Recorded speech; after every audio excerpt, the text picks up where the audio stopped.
We have established a quorum, and we'll go ahead and call the meeting to order. The next item on our agenda would be, do we have anyone, Sandy, that has asked to address the board? Okay, very good, thank you. Item number 3 is special recognitions. Do we have some of those? Yes, we do. Good. Yes. All right, thank you. This evening, I'm proud to recognize our partners at Bowie Independent School District and ERA ISD as we enter into a new PTEC agreement through the Texas Education Agency, TEA, and the Coordinating Board. PTEC schools are designed for students to earn high school diploma and industry-recognized associate degrees and gain relevant work experience in a growing field. This evening with us is Ms. Walker and Mrs. Hoffman, if they would stand, from Bowie ISD, and let's recognize their work, please. It is a board meeting night for both Bowie and ERA, and ERA is in the middle of their board meeting, so wasn't able to bring anyone here this evening, but we appreciate their work. And then from NCTC, if these folks would stand, Daryl Smith, Debbie Huffman, Danelle Wolf, Teresa Lehman, Becca Sanchez, and Sarah Flushy, they are our team that worked on that.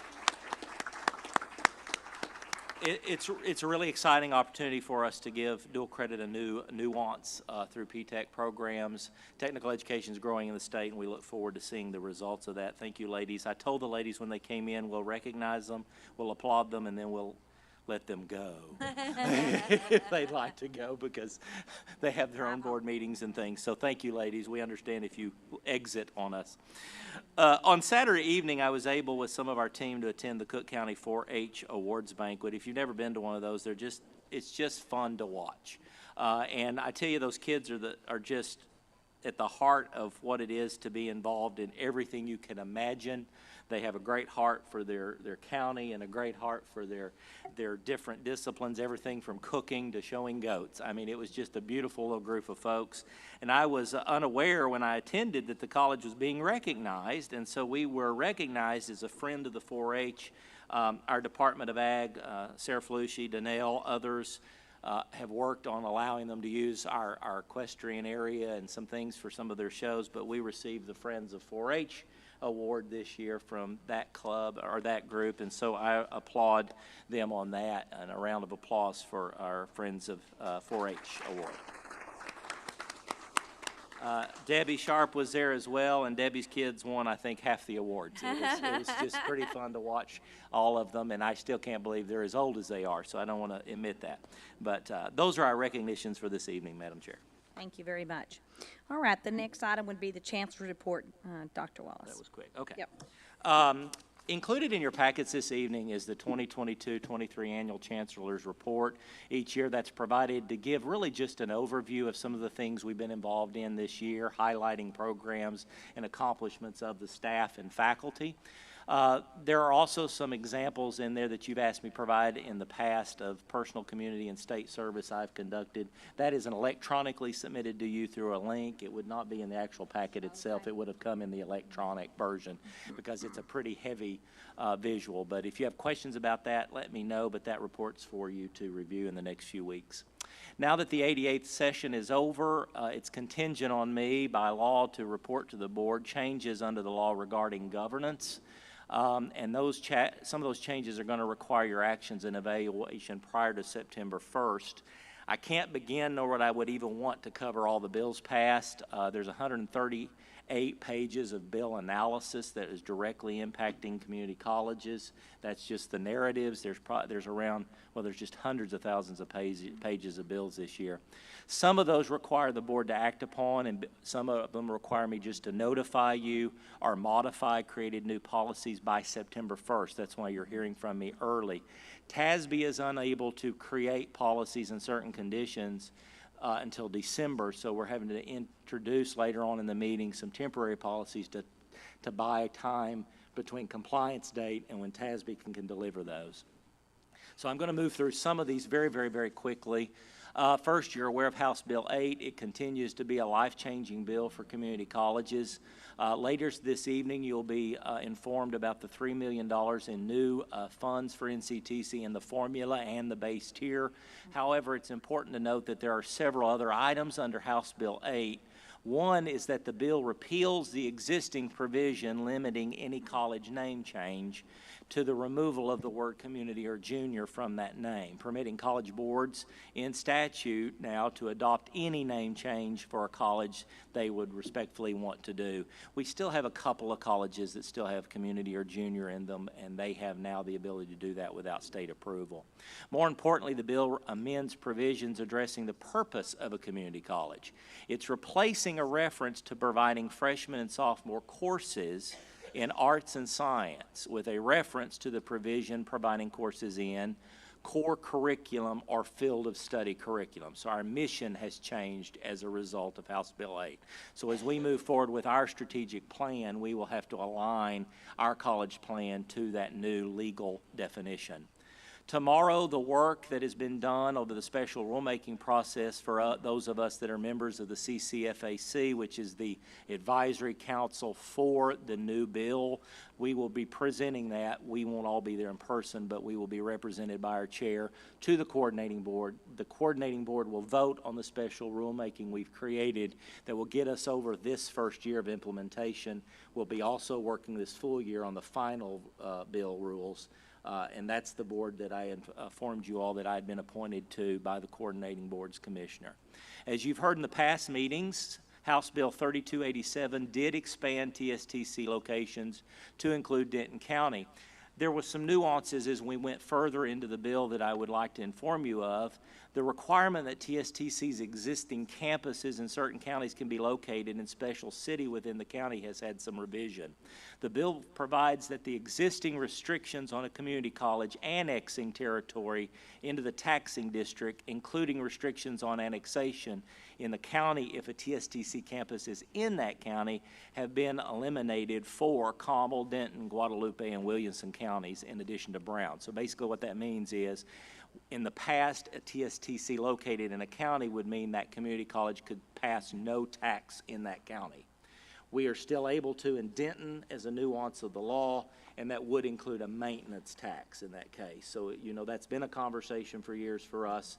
The concern we had was with TSTCs moving in there, it would have negated your ability to ever decide to do that. That has been a loophole they've put in there that you're still able as a board to do that. Also in the past, before, any program may be offered by a campus or extension center within the tax district of a public junior college that's operating vocational and technical programs.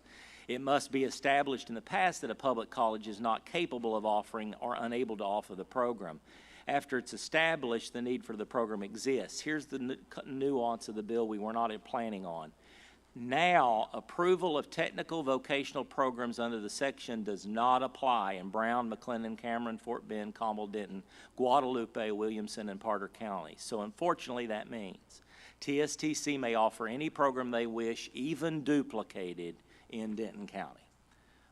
That was not what we were expecting in the final bill provision, but when they passed all things, they can do that. It would make no sense for them to, as they have a higher tuition rate. It would make no sense for the community to do that. We will be negotiating with TSTC in that process with their chancellor as well. House Bill 3440 requires us to post our agendas online. We've been doing that for years now, but now it's the law. Senate Bill 15 provides participation by transgender individuals on intercollegiate athletics team. It prohibits that for the team intended for a gender that does not match the person's gender recorded at birth. So it is a transgender athletic bill. The NJCAA will give us their opinion on that, and we will let you know if we have conflicting views between NJCAA and the state. There are several bills regarding instruction I can't begin to cover tonight for time's sake, but we reviewed by the faculty and they will be reviewed by instructional council. One that I would highlight is House Bill 4123, that faculty must submit to a background check if the employee has or will be continuing duties related to contact with or direct contact with students in dual credit. That is now a state law. We have included that in additional background checks under the new contracts that will be issued to faculty so that they're aware of that, but that is now state law for dual credit. House Bill 1361 now also will require each college to designate an employee to serve as a liaison for a current and incoming student who are parents or guardians of minors, and they will receive priority registration in the future. That is along another list of individuals that fit that criteria. There's a lot more that may require your immediate attention. Those that are requiring it, you will hear from later on as agenda items. The updates for all our policies will come from TASB in December. You have the latest addition to take home with you this evening of the TASB updates that you'll vote on in September, but that is not to bring us in compliance with the legislation. It's to bring us in compliance with previous legislation shifts. And then later in the meeting, you'll have some things that you'll be able to consider that needed to be considered quickly. Any questions? Glad to answer those, but we will disseminate each section of the new laws to the areas in which they're responsible. Okay, thank you very much for that report. All right, the next item would be the informative reports from the board committee reports. The first is the executive committee. We did meet on August the 16th at 8 a.m. Myself, Christy Morris, and Dylan Ott were all present. Dr. Wallace, we discussed these items: overview of the Board of Regents agenda for tonight's meeting, the final review of the budget, the legislative update. We had a robust conversation regarding bond and tax conversation, and the EDI compliance with the state mandate. And we adjourned at 8:45 a.m. All right, the next one would be finance. Christy?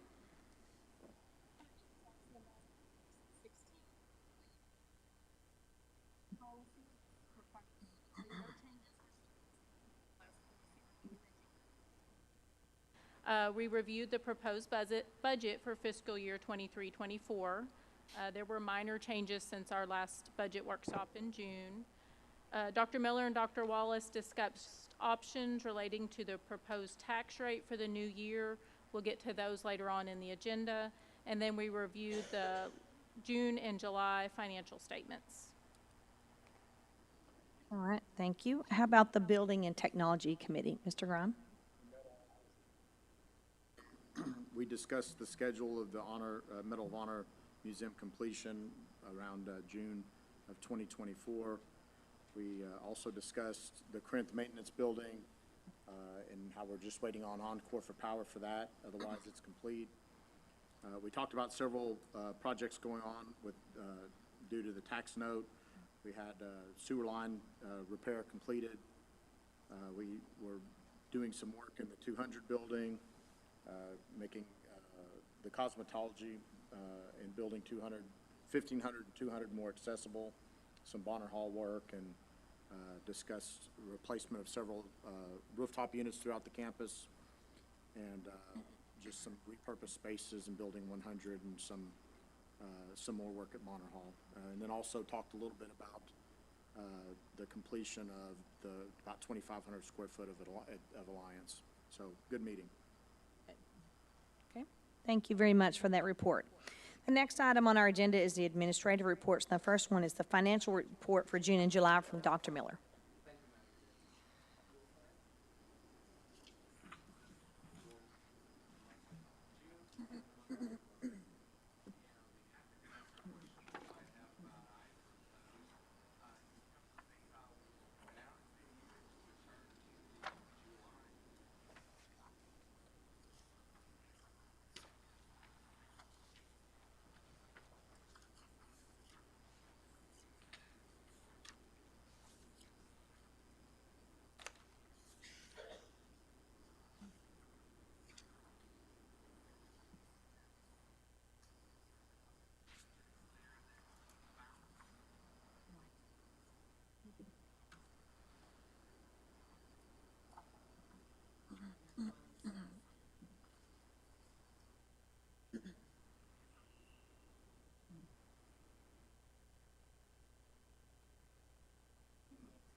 Also, one change on this report down toward the bottom, we have had in the past board reserves, some of our board reserves have been kept in CDs in local banks, and we had a laddered approach to those. We set them out for 2 years each, and every 6 months one of the 4 would come due.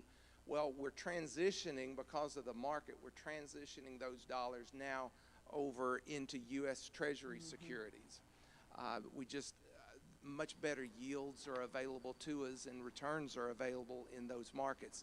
So there's been a transition, and within the next 6 months or so, we'll probably be totally out of the CD investment market and totally into the securities. And one little nuance that you see on that last page, because these are in Treasury securities, technically the market value of those changes with the daily interest rate. So you have a market value of those investments that'll go up and down every single day. If you hold them to maturity, which is what our expectation is, then the book value and the market value will turn out to be the same. But if you think about it, when you purchase CDs, any sale before maturity requires a penalty. A penalty is involved.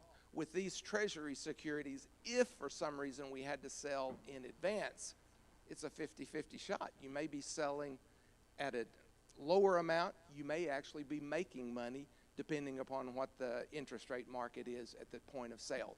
But that is not our intention with these investments. We plan to hold them all to maturity, and they will be layered or laddered out much like the CDs. So every 6 months we have one maturing, and then we're able to reinvest them all at 2-year rates to enhance the yield and the return. Any other questions? Questions?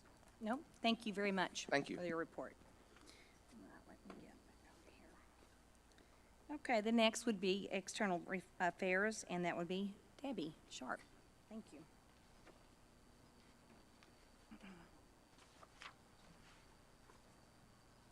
Can y'all hear me now? Okay. It's always my pleasure to come and talk to you about external affairs in our division. And each year we try to provide you an annual report. And this year I've invited some of my directors to come and help me present their information.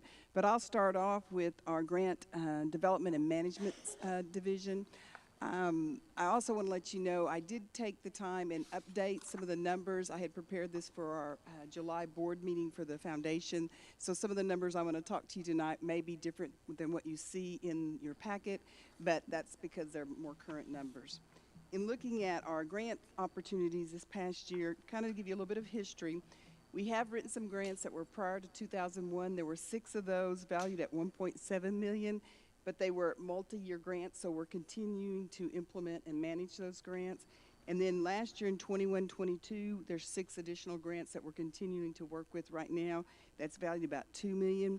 But then for the 22-23 year, we wrote 13 grants, and currently 9 of those were funded for $1.4 million, but there's still 4 pending. And so that's very exciting because they valued about $8.2 million. And y'all are familiar with the Department of Ed Title III grant, and then we were fortunate that we could also apply for a Title V grant because our Hispanic numbers reached 25%, so we had that out. And then we also partnered with our Red River Promise program with a Department of Labor grant that would give us some additional funding to help the operational side of Red River Promise. We haven't heard on that yet. And then we wrote a grant with the Dell Foundation, and I've had 2 follow-up phone calls with the guy. I'm still crossing my fingers. He was really excited about our program, but they're looking to see exactly how much funds the Dell Foundation is going to award. So those 4 are still out. If they were funded, that'd be an additional $8.2 million. So keep your fingers crossed on that. We're within these grants, as you know, this is very much a team effort. Not one person could do this. And so we're really appreciative of all the support that our faculty and staff give to the grants development process, because we use their expertise to make the grant, to understand what we can put in those grants. And so we're able to take those innovations, be able to try them and see what really works to improve our student success. And then if it is something that's been successful, i.e. our completion center and our tutoring centers, were all student success centers, all started as a Title III grant. And so y'all know that we've been able to take those things that work and help our students and keep those things that haven't quite worked like we hoped, then we can let those go because they were grant funded.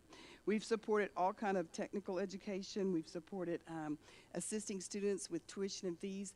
After COVID, there was some additional federal funds, and we were able to write some grants partnering with Collin County, with UNT, and so we were basically able to continue to help students with their tuition and fees costs if there was one that's a completion grant, so that if they were within graduation in 2 semesters, they could get some funding for $500 for their last semester to encourage them to graduate. So lots of things that can happen through grants, that not only for purchasing equipment and things, but also for helping our students.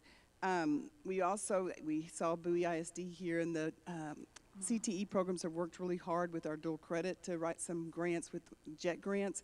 So we've gotten additional equipment for our welding and for our healthcare. So that's been exciting to see that happen. Working with ACE, they do a lot of workforce development type grants, and so they've got things going on right now with logistics and construction management. And then academic programs, very excited that this year we've really expanded what we've done with our academic side. And y'all have heard the report about the OER and being able to offer those open educational resources. Those were started with grants. And then also working with our developmental ed programs to try and link our developmental math course with a traditional course and helping those students be successful with that. And then you definitely know about our Department Ed TRIO grants, both the student support services, and then this year, or last year actually, but we're continuing, it's a 5-year grant, the talent search that we're partnering with Louisville ISD, where we're working with those students to really get them college going and helping them understand how they can actually go to college. And so that's a talent search Title Search TRIO grant, which we have not had in the past, so very excited to have that. Any questions on our grants before I go to the next section? Okay. It's my pleasure at this time. I'm going to invite Lori Logan to come up, and she's going to talk to you about our Small Business Development Center. So, Lori. Thank you, Debbie. And thank you for the opportunity to talk about the SBDC. I always have the pleasure of, always like to brag about the America's SBDC, but particularly about North Central Texas Small Business Development Center. So with that, in your Chancellor's Report and the External Affairs Funding Report, there are some highlights about a couple of businesses that we did help this past year. One, we help hundreds of businesses. Actually, we help thousands of businesses. So in this, you'll see some of our statistics and our economic impact. But 2 of the highlights of our businesses was a small stay-at-home mom. She was looking for options for a child's party for her toddler. Didn't have many options around, so started a mobile soft play business. So they go to different homes or events or wherever, birthday parties, and take the items with them and have a little birthday party. So that was fun that she found the need and developed a business around that with our help. Another one is a nice lady who had learned how to make hats from rice paper, bamboo, straw, and so forth from her dad when she was in Mexico. She brought that here to the U.S. Her dad certainly trained her. She is making those hats and selling those locally, retail and wholesale. But now, fast forward, we are helping her to do exporting, to take those and sell it abroad. So international trade is another one of our pieces that we don't always talk about, but is certainly one of our initiatives, so we're certainly proud of them. But another thing, so we have just hundreds of business we could certainly brag on. But of our economic impact, so our goals are set forth by SBA, so that's our federal funding partner. And last year, you can see the goals that are stated in your funding report. So the goals are not listed there, but our economic impact, so you see last year we had 67 business starts. This year, as we are on a calendar year, so we're 8 months in, we have 55 business starts so far. So at 67 last year, 55 this year, our goal is 40. So we certainly have a staff that are rock stars. They are certainly talented. We have a little bit of a competitive spirit in us. We love to run. So with that, so we have certainly helped quite a few businesses start. New job creation, our goal is 250. Last year, we helped create 553 jobs. This year so far, 622. That's impressive. I mean, these are people that are actually working in our community. Job supported, those are businesses that were already in business that we continue to come alongside and help and support and advise. Our goal is 2,200 of the job supported. Last year, we helped support 2,693, and this year so far, we're at 2,979, almost 3,000. So we have met and exceeded all of our goals last year and this year, and very impressive as well, our goal for capital infusion into our community is 14.1 million. Last year, we achieved 32.4 million. This year, 8 months in, 32.7. That's the highest so far. So we're extremely proud of the opportunity to be in the community supporting small businesses. Thank you for the support. Thank you for hosting us in the SBDC, but as well as the small businesses in the community. Very good. Any questions or comments for me? That's awesome. Yeah, it's very good, very good. Thank you. As Lori said, they truly are rock stars. It's always great to get to talk to them, and she's always, oh, we did this and we did that, and always reaching their goals, so it's such a pleasure. At this time, I'd like to introduce John McLaughlin. Y'all may have not all got to meet him yet. He is our Director of Development. He's going to talk a little bit about what he's been doing and some of the changes that we're making within his position. So, John? Thank you. Good evening. I have been with the college here since January 2022, and I have been working on developing civic and business outreach in Denton County, along with working with our NCTC alumni outreach and also with our NCTC Denton County Foundation Board. One of the main emphases in NCTC's Denton County Action Plan is building relationships and partnerships with business, industry, and civic groups. One of the main topics of conversation and enlightenment with these organizations has been the new NCTC Champion Circle Training Center, which obviously is in the Alliance Corridor, and also the services and support that we offer here in Denton County. Many of the conversations with these businesses have led to meetings with our ACE and technical and vocational departments about the Texas Workforce Commission's training grant opportunities and intern and apprenticeship programs as well. ESOB, Recaro, First United Bank, Wabtec are just a few of the companies that we have approached. Along with the outreach to business and industry, we have had an opportunity to build a partnership with the Hillwood Company, which is a Perot company. They have a heavy financial presence and economic recruitment presence in the Alliance and Denton County area. NCTC has also had the privilege to be a member of the Metroport Chamber, who serves the Alliance and surrounding communities, and have helped the college connect with business leaders, industry, and also given NCTC some speaking opportunities to help spread the word about our new Champion Circle Training Center and services in Denton and the surrounding counties that we serve.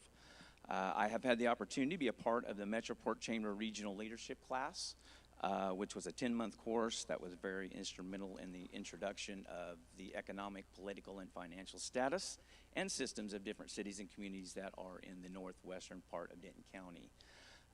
Many businesses and communities' needs were also identified in this process. Connections and partnerships have been forged with many community economic workforce directors to help identify workforce needs and training in the Denton County communities as well. We look forward to continue our business outreach as we identify and develop programs and curriculum to better serve the Denton and surrounding communities. A business and industry task force is currently being formed. This is to help initiate some recording and outreach platforms that will help the college and its different departments as a whole have greater successes in reaching out and connecting to industry and business. As for alumni outreach, a calendar of events has been recently established, which we will obviously be highlighting the NCTC's upcoming 100th anniversary. Excited about that. This calendar of events includes certain areas of business and industry with alumni mixer opportunities to help re-engage and connect with alumni.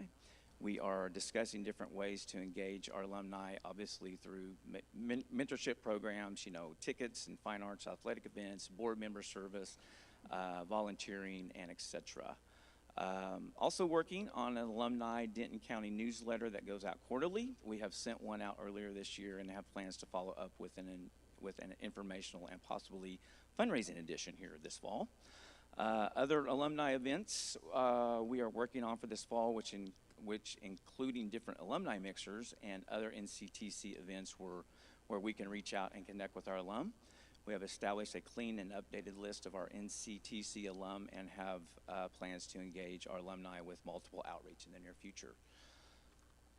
The Denton Foundation Board has an upcoming meeting here, September 6th. We are in the process of planning and soliciting sponsors for our 7th annual Casting for a Cause event. This is a kids fishing event that obviously we've held for the last 7 years, which has been very successful. It's a fundraiser for NCTC scholarship opportunities, food security programs, and North Texas Patriot Anglers Association. It will be held on Saturday, October 14th from 8 to 11, and will be followed by a shrimp boil from 12 to 3. I'm also working with the Denton Foundation board members in reaching out to area individuals and businesses to help build some connection and relationships that may lead to scholarship and support opportunities. My role in development with business and industry is changing as I am moving more towards the fundraising duties with individuals, corporate, and business entities. Established contacts will be used in a variety of different ways with the goal in mind of developing a relationship that will foster possible financial support for scholarships or in-kind giving. Foundation board members can be a part of the identification and research part of this outreach to help share any personal contacts that they may have and may be a potential supporter of NCTC. So anyway, look forward to the new opportunity. Thanks so much. Thank you for your report. Questions? One more? Okay. I'm sorry. Thank you. Thanks, John. Just real quickly, I'm going to talk a little bit about the foundation, and then I'm going to ask Jake to kind of wrap up and talk about our marketing team. The foundation, I just realized that next year we'll be 40 years old because it was established in 1984, and I was like, oh, wow, that's kind of cool that it matches the 100th for the college. But since 1984, we have awarded over 23,000 scholarships valued at over $12 million. So that's kind of cool. I was looking at this year, we've awarded 1,576 scholarships valued at over $720,000, and we've assisted 89 students with emergency aid of $32,000. And then currently our total assets in the foundation is $13.8 million. They were $15 million. I was so excited, but then we paid scholarships and it's dropped back to 13.8. So, but that's what we're there to do. That's right. The foundation is in the process of finalizing our implementation of Blackbaud, which is our Razor's Edge and Financial Edge, and our goal is by the end of September we'll have that all up and running, so very excited about that.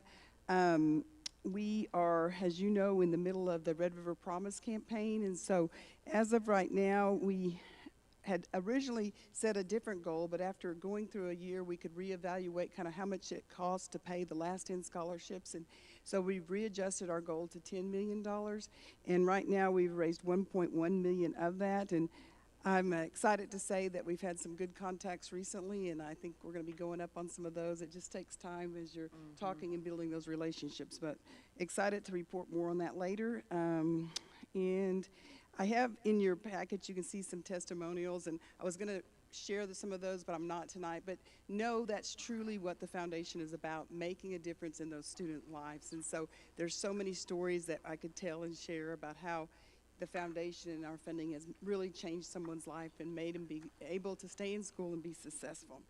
At this point, I'm going to ask Jake Laughlin to come up, and he's going to talk about what all the great things marketing is doing and also share some information about a name change. So, Jake. Thank you. All right.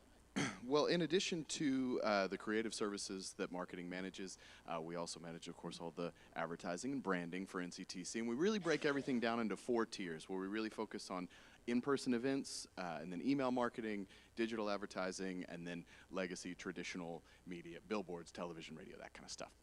As far as the in-person events and that kind of thing is concerned, we're in the middle of a really robust event series right now that most of the people in this room have volunteered at recently. So I just want to say thank you to all of y'all. And then for billboards, we got two, which is what we really focus on the most. It's just the best bang for the buck. We got two really, really good new locations this year, which are usually a dogfight for. And so for us to get two really high traffic areas, we were super excited to get to add that to our portfolio. So super excited about those. But what I wanted to focus on tonight were the middle two, the email marketing and the digital advertising. First one being the email marketing. Email marketing is generally going to be your best bang for the buck if you can get a great layer of contacts and you can get them to open the darn thing.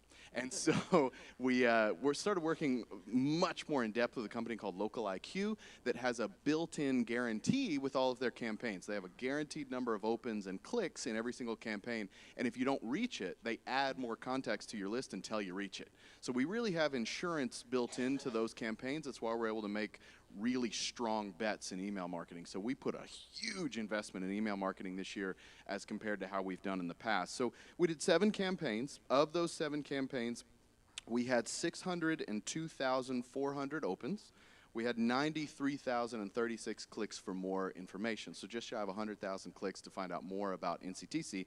Now, the beauty of these campaigns is they also come back with a matchback report, which tells you of the students that we emailed, how many enrolled. Now, we're still waiting on numbers for fall because, of course, we're not closed yet. For spring, of our newly enrolled students, 65% of all of them were recipients of our email marketing. So really, really pleased with how those numbers turned out this year. The other one is our digital advertising, where we really wanted to make big investments in search engine optimization this year in trying to say, how do we get more attention in Google search, which of course is the #1 way that anybody's finding our website and finding more information about the college. It's a really competitive landscape because so many different schools are buying things like the word accounting and the word welding and training and schooling and all those kinds of things. But then on top of that, all the online colleges out there, say Phoenix and those kinds of things, have bought the term NCTC. Now, not targeting us specifically, but they go and they print a list of all the community colleges in the state or in the US or wherever they want to target, and they just buy the name. And so somebody could be Googling our name or NCTC or whatever, or a training program that we offer, and find their information first. And so you only have 2 ways of fixing that. Is either you outbid them, because it's just the wild, wild west. We're never going to do that. Because we got to outbid all of them.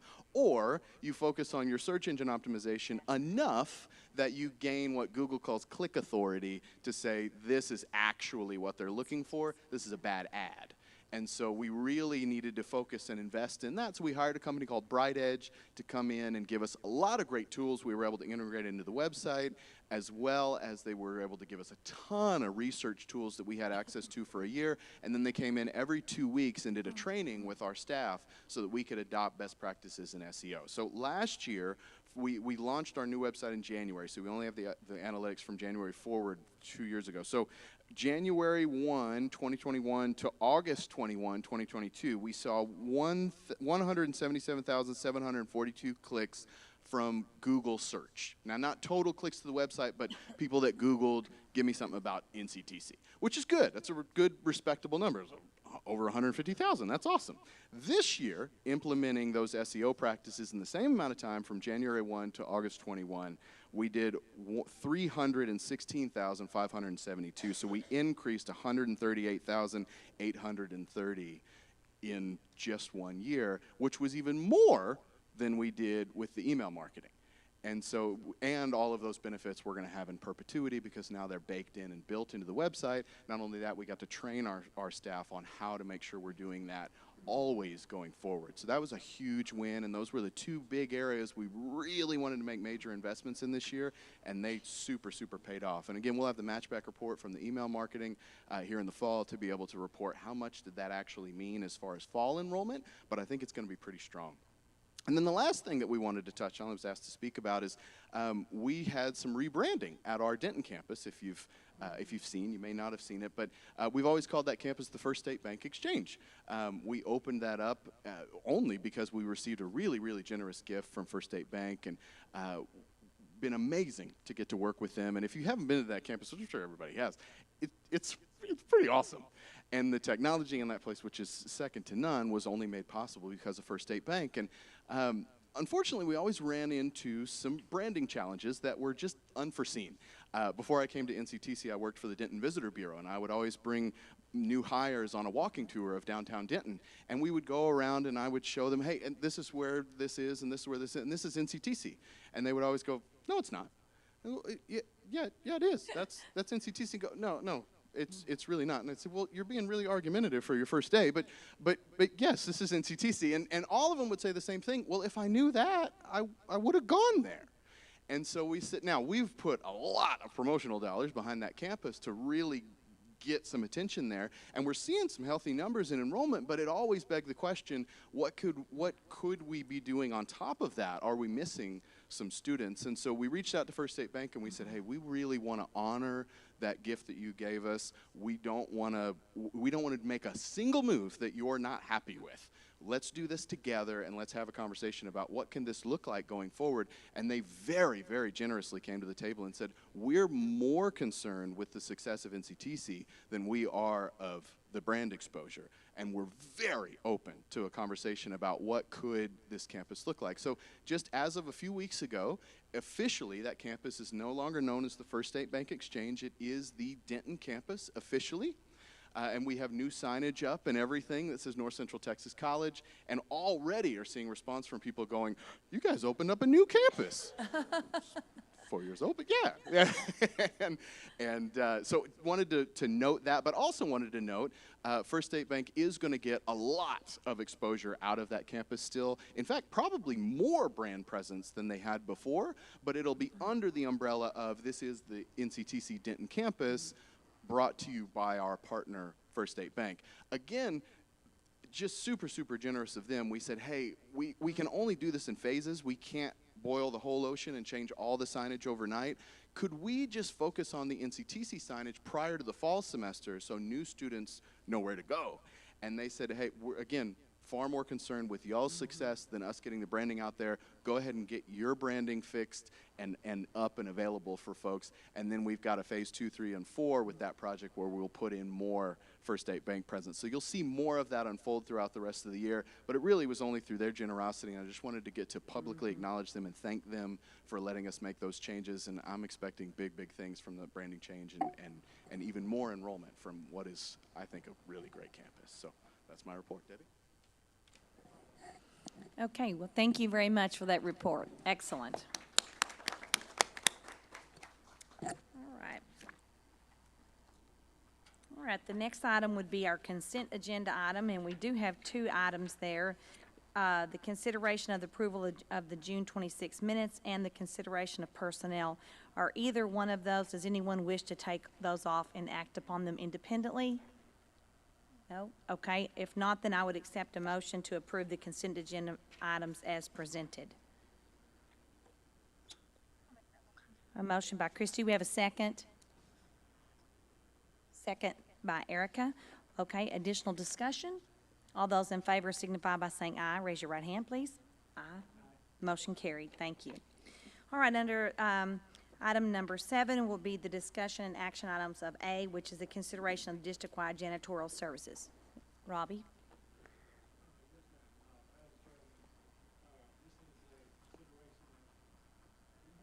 Nope. What's that? There we go. Thank you. There we go. This is consideration of awarding a custodial janitorial contract for all of our campuses, with the exception of Bowie and Graham. Okay. This will cover everything, and we'll get one contract for all of the campuses except for Bowie and Graham. They have their own janitorial services over there.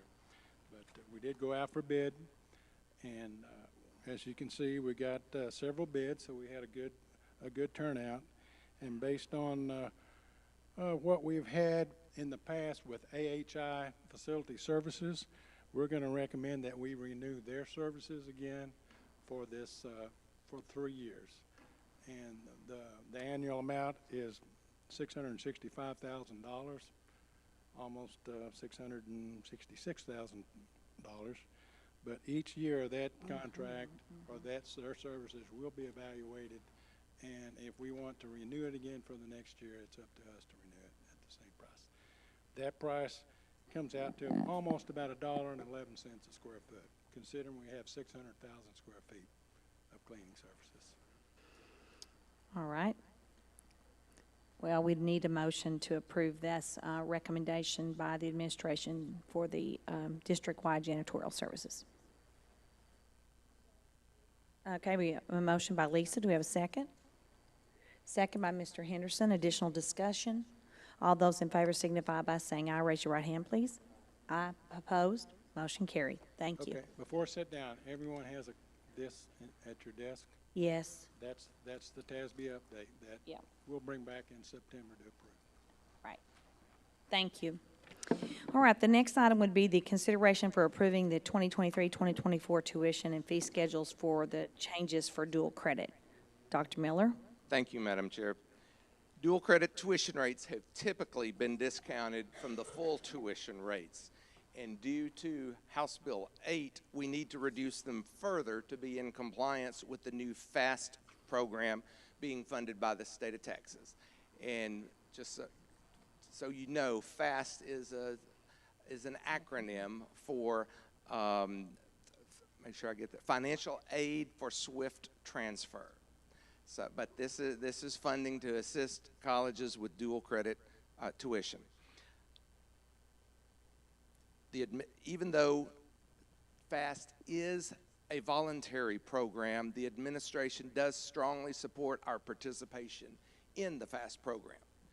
We will obviously be receiving less tuition by lowering these tuition rates for dual credit, but participation will allow us to be eligible not just for the $400,000 of appropriated FAST funding for this initial year, but the college will also then be able to receive further assistance with new metrics that are built into House Bill 8 for the completion of 15 dual credit hours, and also by the subsequent transfer of those students to a four-year university. So additional funding will come from the state by meeting those metrics.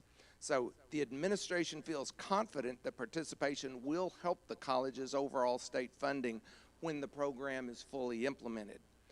There are some uncertainties with this initial year, and as a result, the budget that's being submitted later this evening provides some contingencies to help if revenue projections fail to materialize.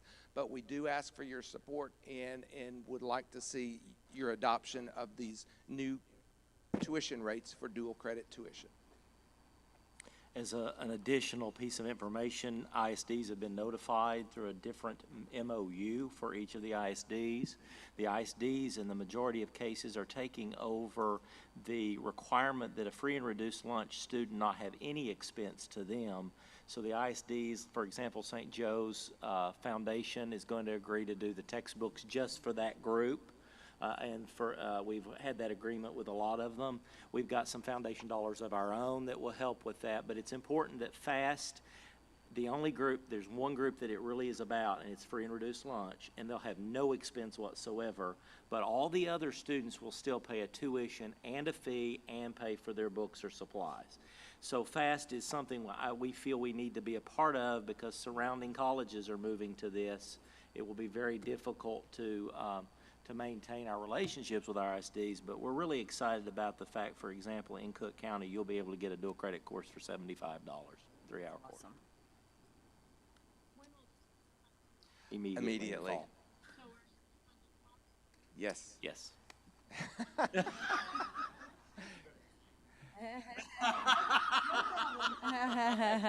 Yes, the majority of the dual credit students are already enrolled for the fall semester. So I don't think any of them will complain about getting money back. Well, and we've made 1 year of MOU with our ISDs to give us all time to really see how this is going to work. Then we'll move back to our 3-year rotating contracts with them. But they've all been notified, and everyone's very excited about this notion. I'm sure it's a great opportunity for the students. It's wonderful. Yeah. All right. So at this time, we would need a motion to approve the fee schedule for the changes for dual credit for the 2023-2024 academic year. Motion by Dylan. We have a second? Second by Mr. Grime. Additional discussion? All those in favor signify by saying aye. Raise your right hand. Aye. Opposed? Motion carried. Thank you. All right, the next item is the consideration for approval of continuing ed salary schedule for the 2023-2024 school year. Ms. Schroeder? In front of you, you have the attached proposed 2023-24 salary schedule for our continuing education division. These proposed salary rates represent an increase over last year's rates, largely due for a couple of reasons. You'll see a category called medical marketable skills. We align those to correspond with the instructor's degree or the certification they have. Our goal to do that was to make the pay more consistent across the board for all of those teaching in that area. The rest of the areas are continuing education, just like any other wages. It's been difficult to attract talent, so we've increased it. Especially those areas of welding and plumbing and HVAC, it's very hard to find those instructors and to compete what they can make out there. We're hoping by increasing it, we'll attract more candidates for our students. I will be happy to answer any questions you may have. Okay.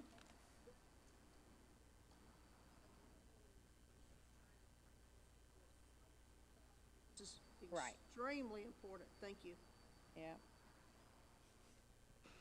Agree. All right, we would need a motion to approve the salary schedule as presented. Okay, Mr. Henderson made the motion. Do we have a second? Second by Dylan. Additional discussion. All those in favor signify by saying aye. Raise your right hand, please. Aye. Opposed? Motion carried. Thank you. Thank you. All right, the next item on our agenda is the consideration of proposing the 2023-2024 ad valorem tax rate. Dr. Miller. Thank you, Madam Chairman. Tonight, we begin the process of setting a new ad valorem tax rate for the college's tax-paying district here in Cook County. Before I get into the details, I want to provide a quick reminder regarding property tax revenue.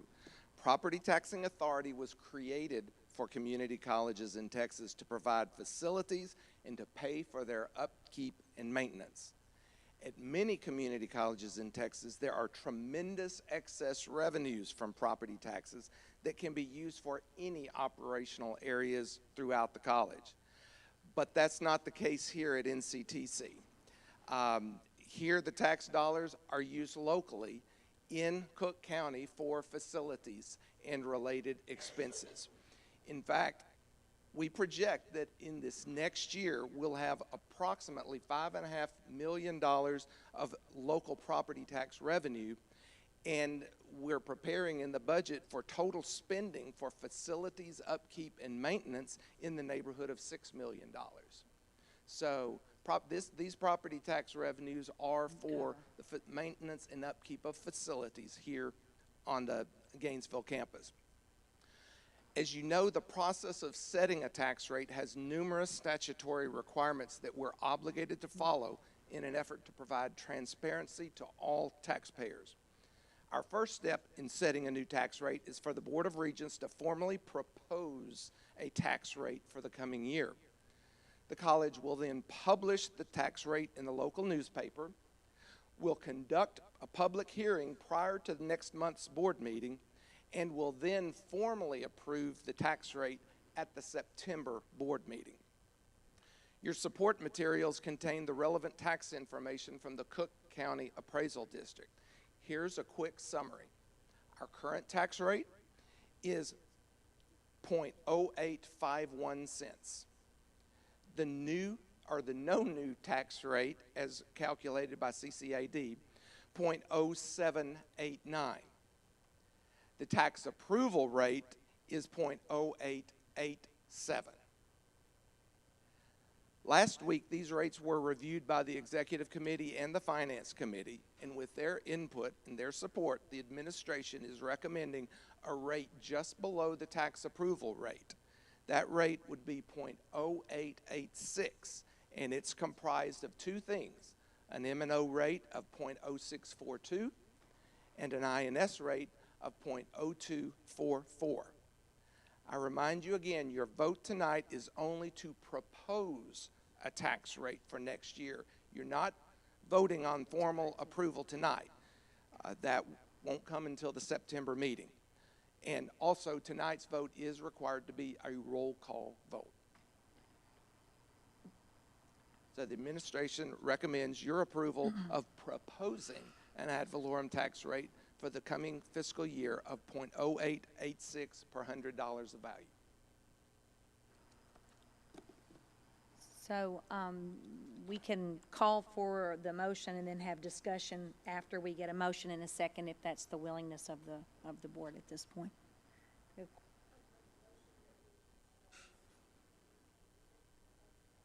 Tax rate for the fiscal year of 23-24 at 0.0886 per $100 value. Okay, we have a motion. Do we have a second? Okay, motion by Lisa, sorry, and a second by Erica. Additional discussion at this time? First of all, I want to thank the administration for working really hard on this. This is a very sensitive subject, not only for the college, but for the taxpayers. Absolutely. And right now, it is extremely difficult to just talk about additional revenue that's needed. But as we all know, the cost of operation has gone through the roof. It is unbelievable how much the cost has gone up just to provide the services that are super important to our students in Cook County. I wish we could do more this year, because I'm concerned about the overall valuations and actually the dollars and where we rate in the state of Texas as compared to other community colleges. We are so undertaxed in our community for this college. And I realize it's a touchy subject, but I think it's something that as this board, as we continue down the road for the next year and perhaps a year after that, we're going to have to take a really hard look at what we do about it. That's just my personal opinion. I wanted to go on record to say that.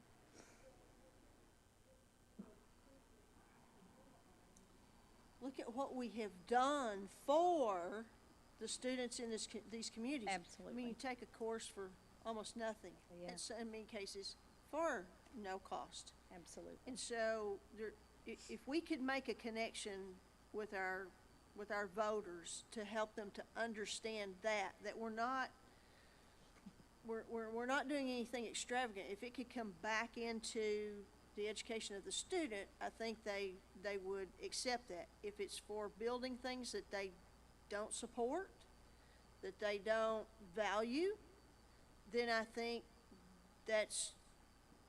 you're wasting your time. Mm-hmm. But if we can make a connection of raising our tax rate just, as much as we possibly can each year to get ourselves up to speed, I think that's the avenue we need to go rather than going out for a bond.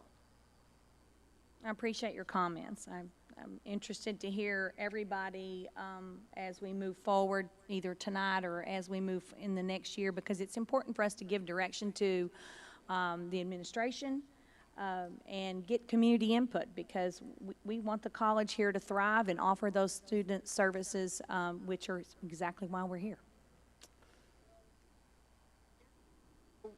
Valley View's going to get about 4,000 homes. Lindsay, Munster, all of these small communities, they are going to have no choice but to pass bonds to build schools to accommodate the influx of increased population. And so they're going to be burdened. Mm-hmm. And so the way, we have to come up with a way that doesn't exacerbate that burden in our efforts. Mm-hmm. And I think slight increases in the tax rate, because we are so low in our rate, that is one avenue to strongly consider. I also am worried about, at some point in time, going up to our allow by law maximum rate, if you will, without additional elections, et cetera, is that we're not going to be able to generate much additional revenue. It just doesn't bring in the amount of, and I might not be saying that exactly right, Dr. Miller, but that it just doesn't really make a big impact, because our rate is so low and our overall tax burden to the taxpayer is extremely low, which is a great value. But we just got to continue to work on it, Lisa, and I appreciate it, Or Carm. did not do anything about it for so long Totally agree. that we have fallen far behind. Yes. Because none of our predecessors took Correct. advantage of keeping us up Yep, with the tax rate. yep. Agree. Just as an added part of the House Bill 8 formula too, the college is receiving right at $1 million of base tier because of the lowness of our rate. And that's not anywhere close to making up the difference. The concern we have among those 23 colleges receiving that is, at what point will the state then say that the rate is so low that you are no longer qualified for that base tier? It's the responsibility of local, I mean, we don't know. We can't, forecast the globe, but, Well, they had some discussion. I mean, there was some they did. original discussions in House Bill 8 early on that if your rate wasn't of a certain level, you were not going to perhaps receive some of those types of funding. And so we just have to really keep a close eye on all of those scary things. Anybody else have any other discussion or conversation about it at this time? You will have opportunity for further discussion since you're only proposing this evening. You're not finalizing the vote. You'll be able to discuss if you have public comment given to you at the next board meeting. You'll be able to discuss that. So, again, to Dr. Miller's point, you're only proposing a rate tonight for consideration. I appreciate it. Okay, and we already have a motion and we already have a second. Sandy, can you remind me who made the motion, please? It was Dr. Bello made the motion, and second by Erica. Okay, great. Any additional discussion at this time? If not, we go ahead, roll call. We have to do a roll call. So, Dr. Bellows, can you vote, raise your hand and vote aye or what? Aye. Okay. Mr. Grime? Aye. Dylan? Aye. Christie? Aye. Carla Metzler, aye. Jerry? Erica? Okay. It all passed 100%. Thank you. Thank you so much. All right. Consideration, the next item is item E, consideration and action on the 2023-2024 NCTC budget. Dr. Miller. The proposed budget that you have before you tonight is very similar to what you saw at the budget workshop in June. Slight variations have been made and positions and salaries have been updated to reflect some administrative recommendations. But very briefly, here's a summary of the highlights from the proposed budget that you're looking at. On the revenue side, there are some minor downward adjustments in tuition, just because of some uncertainty and unknowns.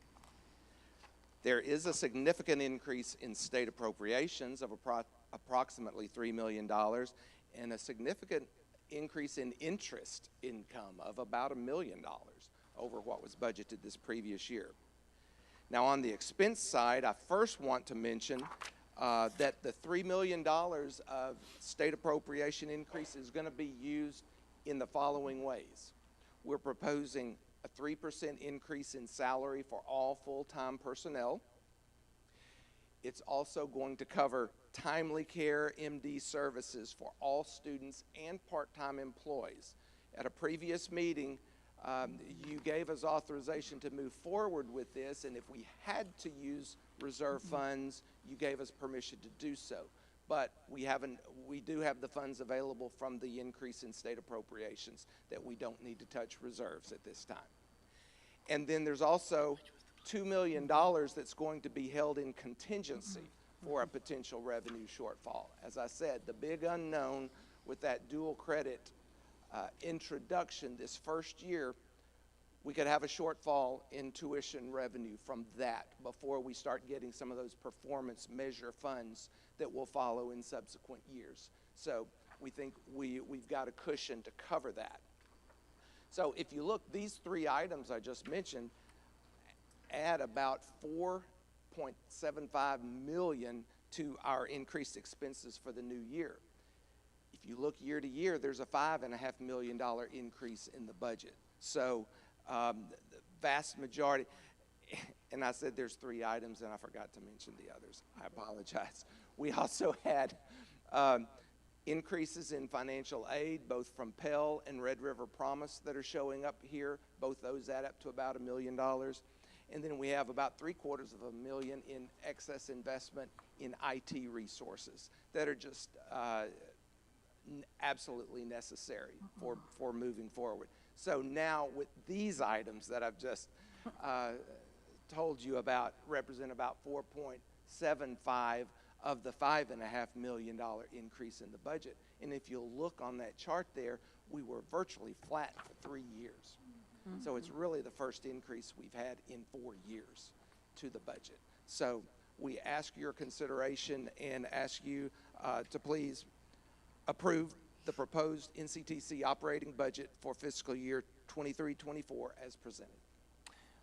One thing to remind the board, our new funding mechanism is no longer static, it is dynamic. So every year, new revenue shifts from the state.